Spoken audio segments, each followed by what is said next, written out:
trade expert outlines what's next in the US-China tariff battle. The world is now awaiting U.S. President Donald Trump's decision on when and how he'll implement a proposed $200 billion in additional tariffs on Chinese goods. The most likely scenario is to break up the $200 billion tariffs in two batches, said Simon Lester, Associate Director of Cato Institute's Herbert A. Stiefel Center for Trade Policy Studies. With U.S. President Donald Trump not backing down from a trade dispute with China, the world is now awaiting his decision on when and how he'll implement a proposed $200 billion in additional tariffs on Chinese goods. The most likely scenario is that the Trump administration will break up the $200 billion tariffs in two batches, according to a trade expert from libertarian think tank Cato Institute. Remember the previous stage, when they authorized $50 billion worth of imports, they started with $34 billion, and later they added another $16 billion. So here, let's say they authorized tariffs on $200 billion of imports, maybe they'll start with $20 billion, said Simon Lester, Associate Director of the Cato Institute's Herbert A. Stiefel Center for Trade Policy Studies. They're slowly ratcheting this up, so I think it's likely that we will see more tariffs come, he told CNBC's Squawk Box on Monday. The $200 billion in U.S. tariffs on Chinese goods, if imposed, would mark a major escalation in trade tensions between the world's two largest economies, after their latest round of talks concluded with few signs of progress. So far, the U.S. has imposed tariffs on $50 billion of Chinese goods, and China has retaliated in kind. Bloomberg, citing 6 people familiar with the matter, reported last week that the U.S. could impose tariffs on $200 billion worth of Chinese imports as early as this week. China had earlier said it's prepared to retaliate with its own tariffs on about $60 billion worth of U.S. goods. And further escalation is likely, Lester said. My sense is that, until there is some hiccup in the U.S. economy, the Trump administration believes its strategy is working, and they're going to stick with it, he said. Lester added that there has been anecdotal evidence of American companies being caught in the trade war, but there's been no effect demonstrated in U.S. economic data, because the amount of trade affected so far is actually somewhat small in terms of the overall U.S. economy. He said third-quarter economic data in the U.S. could show some dent, but it's difficult to nail down a specific prediction because we are all learning, as we do, what the impact of these tariffs are and what political impact they have as well. China moves the trade war to WTO, and that doesn't look good for America. In the trade war with America, China seems to be doing things by the book, like filing a complaint against American tariffs with the World Trade Organization. That doesn't look good for America. For a couple of reasons. One of them is that the WTO is an American creation. It is the offspring of the General Agreement on Tariffs and Trade, a trade initiative taken by America back in the late 1940s to lower tariffs and quotas around the world and foster free trade. Decade after decade, Washington lectured the world about the harmful effects of trade restrictions and trade wars, helping create a global market that benefited large players, like American corporations, that had the scale to outcompete smaller players from emerging economies around the world.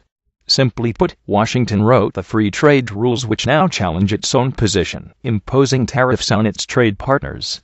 That doesn't look good for Washington, in principle, that is. And it can help China gain support in the trade community for its retaliation policies.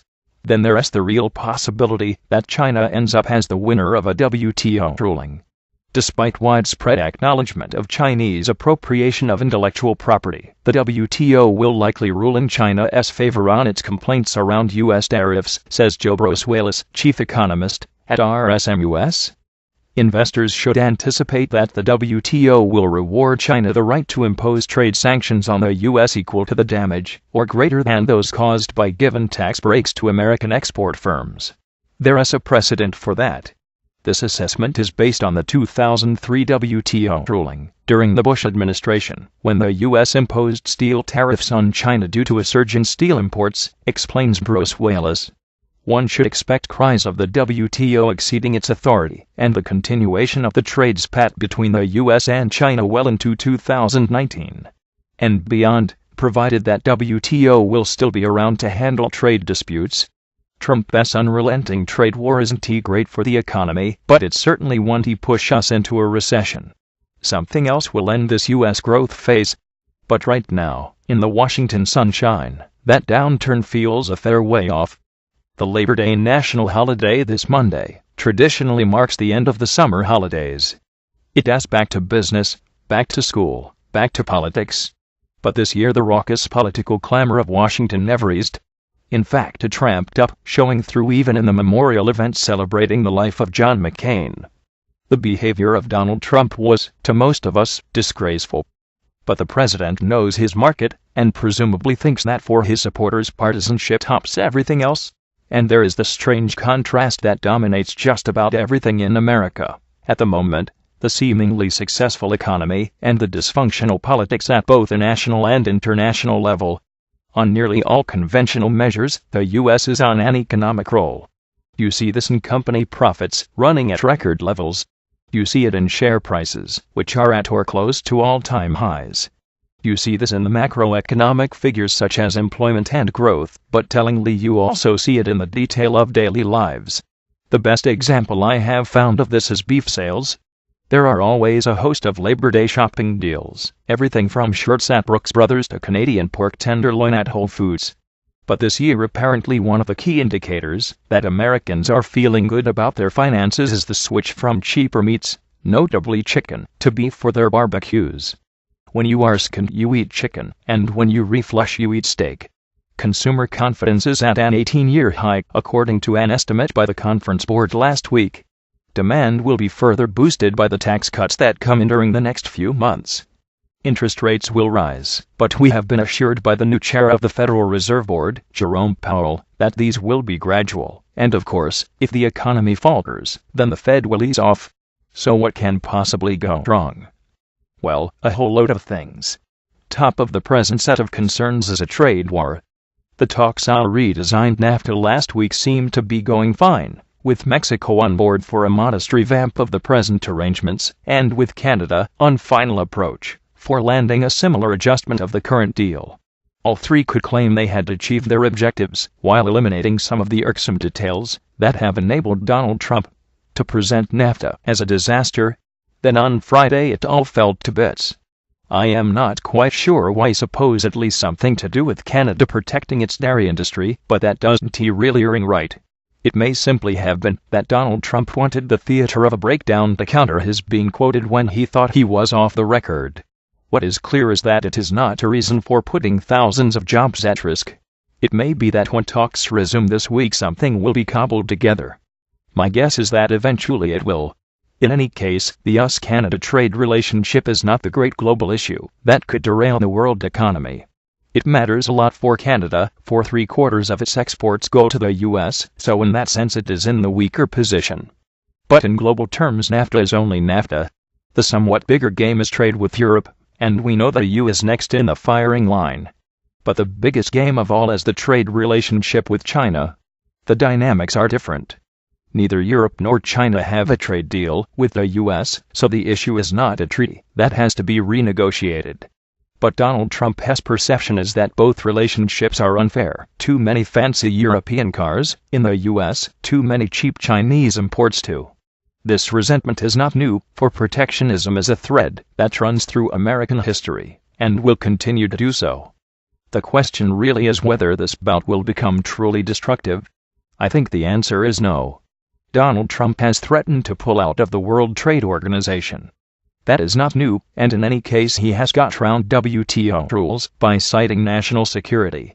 He has threatened to put a 25% tariff on European cars, but wait and see, for this looks like a bargaining chip. Even if there is a full-scale trade war with China, that will make only a small dent on world growth. China is much less dependent on exports to the US than it was a decade ago. I don't want to be Panglossian about this. There will be a period of disruption, and traded individual commodities and other goods will be damaged. But I don't think that the US economy, or indeed the UK or European economies, are going to be tipped into a recession because of a trade war. Something else will end this US growth phase.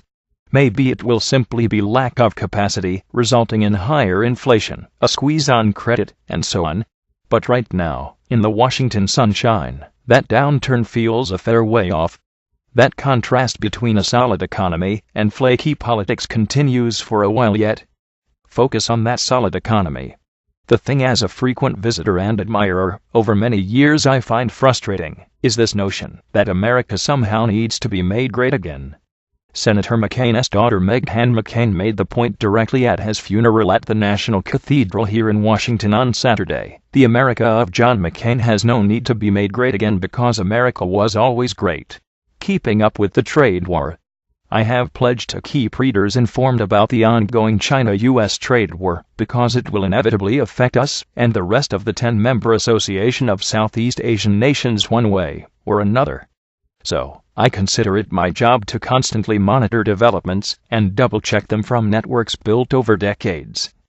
One obvious query from a couple of Chinese-American friends in the U.S. is, who is going to be more negatively affected, China or the U.S.? Of course, both will be negatively affected, and, for the sake of their respective national interest, presumably, both will consider the worst possible scenario in the immediate and intermediate futures, to base their reactions for best survival strategies and tactical measures.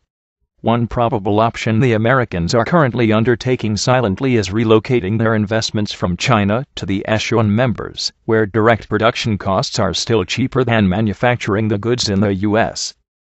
Such a move will also create more jobs and boost the local ASEAN economies naturally since they will be hiring local labor unlike China which currently exports its Chinese management and third-ranked lower supervisory teams whose main ability is to read the Mandarin instructions in the factory handbooks or talk to Chinese-speaking, but hardly speak English, clients only in the call centers. This will also recover for Washington some degree of ASEAN trust and friendship lost during the 8 years of President Barack Obama. This coincides with the growing distrust for the Chinese in the Asia-Pacific region and Australia and New Zealand due to Beijing's military build-up in the South China Sea and bullying all non-Chinese naval ships and Air Force plans out of the SCS international waters.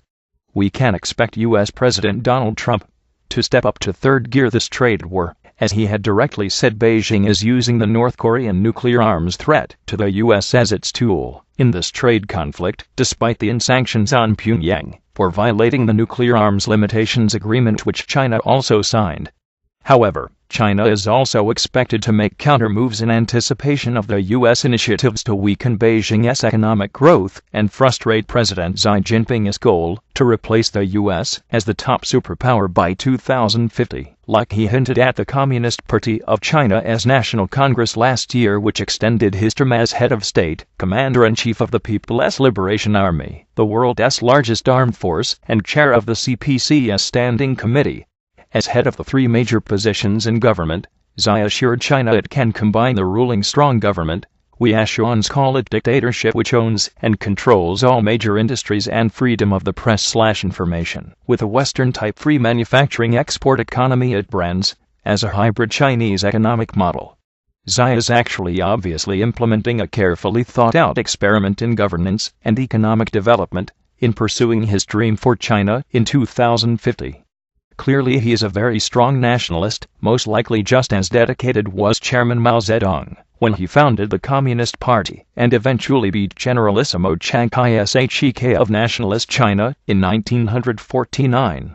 Failure is still probable for Xi and his goals. As in all evolutions of national developments, there is no surefire assurance of success because foreign influences and diplomacy somehow comes into play, as world history shows us. Some probable causes of failure for Xi and China may most likely be if the expected/predicted slowdown of its economy finally comes in the next 2 years and into the next decade, down to less than 7% annually, while the ASEAN economies surge to an average of more than 7% yearly for the next decade, as predicted. If the world fuel costs keep rising due to increased world industrial demand in the next 5 years and goes into a deadly cycle. If the success of the India-Pakistan-Japan-South Korea trade corridor economic cooperation boosts the Indian economic run and overtakes China's post as a superpower next to the U.S., if its real estate and urban development bubble bursts and the cost of living does not decrease and the corresponding national debt escalates due to the attendant borrowing to finance its investments that go with its One Belt One Road aid program for the world's less economies. if its police state control over Xinjiang province's Uyghur region fails to check the secessionists/activists movement which Beijing attributes to the US and European human rights group statements, and the movement grows stronger. The Uyghurs are ethnically descended from the original Islamic Turks, who controlled Central Asia, and the first Han dynasties that controlled and unified China as a nation. Their territory is almost at the border with Kazakhstan, Kyrgyzstan, Tajikistan, Western Mongolia, and Russia, in the west and north. China is clearly anticipating these future probabilities, and has taken unannounced steps to prevent frustration. One noticeable move of Beijing is the increased propaganda or advertising spaces its embassies in Ashan and in the U.S. daily newspapers, and its news releases to the international wire service bureaus in Beijing. As soon as Malaysian Prime Minister Mohammed Mahathir scrapped his country's $22 billion One Belt One Road railway and pipeline projects, because his government does not want to fall into a debt trap by borrowing from China-led Asian Infrastructure Investment Bank (AIIB) at commercial rates, and the project is not his priority now, Beijing shot back immediately. Mahathir wanted China to help Malaysia pay its national debt first, presumably negotiating for non-commercial interest rates, but Xi would not hear it. The Chinese propaganda claimed, according to published reports, the One Belt One Road projects are establishing projects needed by the recipient countries, and payable for a long period of time. It is merely a matter of playing with words. Beijing says it will take some time to pay, but their statement merely said these are investments, and conveniently did not mention the interest rates AIIB charges are commercial rates which are higher than official development assistance rates charged by official aid projects from European, American, Japanese, South Korean, Canadian, and Australian governments. Therefore, while Beijing denies it will lead the recipients to debt traps, the end result is the same. They still will be in debt to AIIB for a long time just the same. And nothing will stop China from converting that financial debt into a geopolitical pressure to attain its objective, to be the world's top hegemon or superpower. In geopolitics or international relations, where politics and economics are not the only instruments for a powerful country to influence other sovereign nations, the realities are harsh. Diplomacy is used to exert pressure on the small and weaker nations by the superpower. The Philippines had been a colony of the Spain, America, and occupied by the harsh Japanese Imperial Army during World War II, and this lesson must sink into the leadership's individual and collective minds now that China is ambitiously rising to be a superpower. The Indonesians were under the Dutch, the most powerful economy during 15th century. The Malaysians, Singaporeans, Burmese, or Myanmarese, Sri Lankans, Indians, and Pakistanis were under the United Kingdom. Vietnam, Cambodia, and Laos were occupied by the French. Macau, Timor-Leste, and Goa were colonized by the Portuguese. We must not forget the lessons of the past, and keep the national interest as the only top priority in geopolitics.